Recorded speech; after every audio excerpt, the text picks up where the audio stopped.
Coverage you can count on. KOMU 8 News starts now. The Jefferson City Council meeting came to an abrupt pause last night when an anonymous group of people interrupted council members with anti-Semitic remarks and racial slurs. Good evening, everyone. I'm Evie Allen. Thanks so much for joining us. KOMU 8's Nathan Lee tried to find out more about how it happened. He's here now with how the city is responding. Nathan. Evie, an anonymous group of people used the Jefferson City Council's online video call option to show sexually explicit images and make racist and anti-Semitic comments at Monday's meeting. Today, a city spokesperson would only hand me a press release addressing the incident and how they're handling it. It all started when a male voice coming from the video call told council members to look at one of the chamber's TVs. On it, instead of the typical online video call, was a sexually explicit image. Council members could be heard trying to shut down the call, while another female voice joined in making multiple anti-Semitic comments. Once the TV was shut off, the voice continued making the statements, even directing a racial slur towards a member of the audience. The entire dialogue lasted just over a minute and a half. Directly following the incident, Mayor Ron Fitzwater apologized to any viewers watching online and in person. I obviously apologize to the crowd. Staff was trying to get that shut down. It's repulsive. So we have terminated the Teams meeting, so anything that we still have left here to do will not be on any source feed that we have.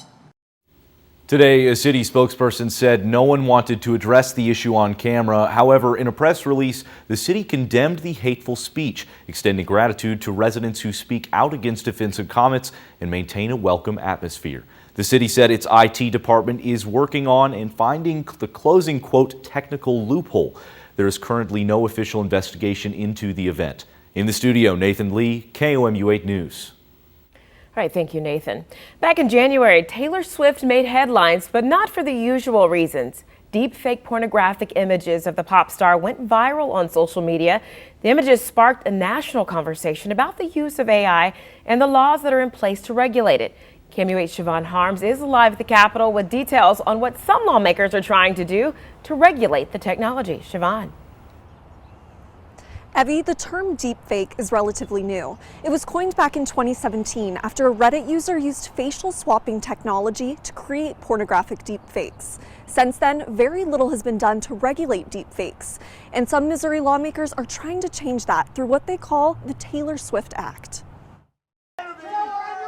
When deepfake pornographic images of Taylor Swift went viral online, Swifties tried to bury the images, flooding social media with the hashtag #ProtectTaylorSwift. Still, millions saw the deepfakes.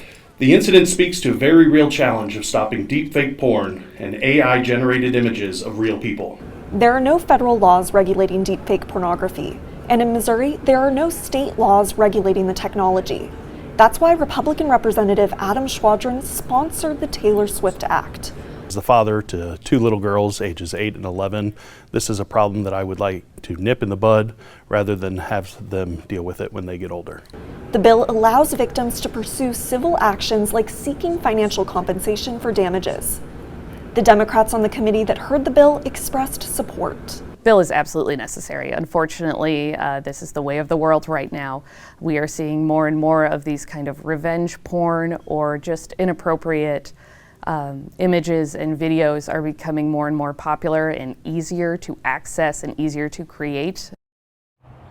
During the hearing, Democrats asked for stronger penalties to be placed in the bill, like a minimum year jail sentence for those that create pornographic images using deepfake technology. The Republican sponsor did agree to this. Live in Jefferson City, Siobhan Harms, KOMU 8 News. All right, thank you, Siobhan. Well, Lyndall Mays is one of two men charged in the shooting that followed the Kansas City Chiefs Super Bowl parade. Mays appeared in Jackson County Circuit Court today. In addition to the second-degree murder charge, Mays is charged with unlawful use of a weapon and 2 counts of armed criminal action. Another man, Dominic Miller, is charged with the same felonies. Miller was also injured in the February 14th shooting and has not yet been released from the hospital. We now know the names of 3 people killed in a house fire near Rolla. 9-year-old Savannah Sager, 14-year-old Candace Sager, and 35-year-old Jessica Sager died in that fire. When firefighters arrived, they learned of the 3 people trapped inside. but conditions within the house were too dangerous for firefighters to enter. The preliminary cause of the fire is undetermined, but crews don't suspect any foul play. Fire gutted a fire station in Eminence earlier this morning. Multiple nearby fire departments responded to the fire, but at least 7 fire trucks were destroyed in that fire. Among them, a fire truck used after the September 11th attacks in New York City. We saw some pretty pesky cloud cover through most of our day today that really stayed right over central Missouri, stretching about the width of Missouri to our northeast and to our southwest. But still, that cloud cover did have a pretty large impact on our temperatures today. And as we look at those current temperatures map, you can almost tell exactly where the cloud cover was, even into the beginning of Saturday. I'll have more details in my full forecast. All right, thank you, Kathleen. Super Tuesday is here as voters in more than a dozen states are casting primary ballots for president today. NBC's Alice Barr is speaking with voters in Arlington, Virginia about what's driving them to the polls. This Super Tuesday, voters from more than a dozen states across the country casting ballots and sounding off on a likely Biden-Trump rematch. From California, both I don't really agree with, but because of just policy-wise, I would vote for Biden. Donald Trump, he's a little bit rough around the edges. He was objectively great for this country. To Utah, it's either have democracy and a guy that's too old to run it, or democracy ends. Those are your choices. And Massachusetts. I voted for Joe. And why is that? Well, because he's a decent guy and I think he's doing a great job. I know he's an older man, but that's our choice. Younger voters especially voicing frustrations over the candidates' ages. Is age a factor for you? It definitely is. I mean, especially I work in healthcare, and knowing that as you get older, your memory just naturally starts to get a little weary. It's hard to feel represented by someone that's so much older than us. And a feeling they're not being heard on critical issues like U.S. support for Israel in the war in Gaza. Do you think this is an issue that could and should cost President Biden the election? This is a time for moral leadership, and yet I'm not seeing that. Several voters we spoke to are considering a third-party candidate, as former President Trump's sole Republican rival Nikki Haley struggles to break through. I'm not ready to get out yet. I'm still sitting there fighting for the people that want a voice, and they deserve that. Voices turning to votes, with the frontrunners moving closer to locking in their party's nominations.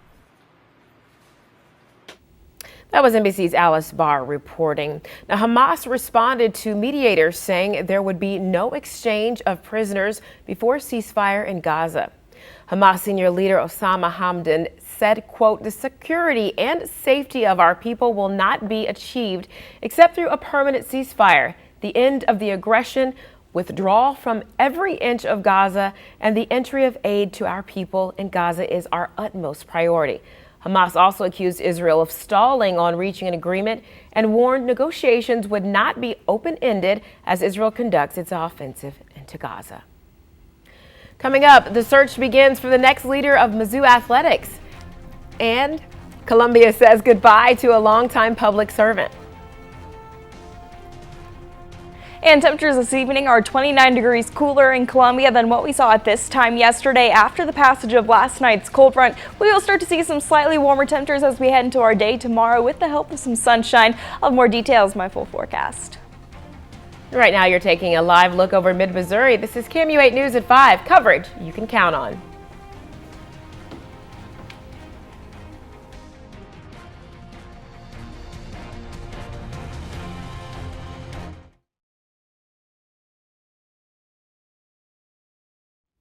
The Missouri Department of Health and Senior Services is accepting applications for cannabis micro-business licenses starting April 15th. Licenses are expected to be issued in July via a lottery system. DHSS says the licenses are designed to allow marginalized or underrepresented individuals to participate in the marijuana market. In October, the state issued 48 licenses out of more than 1,600 applicants, and a quarter of the license winners were deemed ineligible after the licenses were issued. The University of Missouri begins a nationwide search for a new athletics director. The search comes after Desiree Reed-Francois left MU to take the same position at the University of Arizona. A search committee will include curators, alumni, and other MU staff. Columbia Fire Chief Clayton Farr Jr. announced plans to retire from the city. Farr was sworn in as chief in November of 2022 following a nationwide search. He says he plans to retire April 1st. Farr has been with the Columbia Fire Department since 1998, serving in various roles. Well, still to come, an Air Force employee faces federal charges after allegedly sharing a little too much on a dating site. And we have seen some areas of some patchy, misty drizzle through some of this afternoon and into the evening hours. It does look like visibility is starting to increase, but we're still watching for decreased visibility around like the Ozarks in through Mexico, Montgomery City. As we're continuing through the rest of the overnight hours, I'm expecting this to lift, even our temperatures to warm up just slightly. I'll explain more details about that next rain chance in just a few minutes. Louisiana is now the 4th state to allow the execution of prisoners with hydrogen hypoxia. The Louisiana governor signed the bill into law today. Opponents have said nitrogen hypoxia executions could lead to excessive pain or even torture. The bill's author said it lets the Secretary of State's Corrections Department decide which execution method to use, saying he expects most executions will be done through lethal injection. An Air Force employee is now charged with sharing classified information on a foreign dating website. 63-year-old David Franklin Slater works at an Air Force base in Nebraska. He's responsible for the control of America's nuclear weapons stockpile. Prosecutors say Slater shared classified information about military targets in Russia's war against Ukraine. Slater faces 1 count of conspiracy to disclose national defense information and 2 counts of unauthorized disclosure of national defense information. Well, the front that brought yesterday's rain chances has pushed well off to our east. You can still see that system bringing still some rain chances further to the Appalachians and through Florida and to Mississippi, Alabama, and even into Georgia at this time. As we continue over the next few days, we will have high pressure that will set in tomorrow. The federal government is suspending its free at-home COVID-19 test program. Friday is the last day to place an order for 4 individual rapid antigen tests on covidtest.gov. Officials reopened the distribution program last September as virus season began to ramp up. Some of the dates on the tests may show they're expired, but officials say they should work through the end of the year. Federal regulators took a step toward trashing credit card junk fees. The Consumer Financial Protection Bureau finalized a regulation that caps most credit card late charges at $8. The agency says this will save U.S. families more than $10 billion a year for the more than 45 million people charged late fees. Every year, it works out to about $220 of yearly savings. We'll have one last look at your forecast next.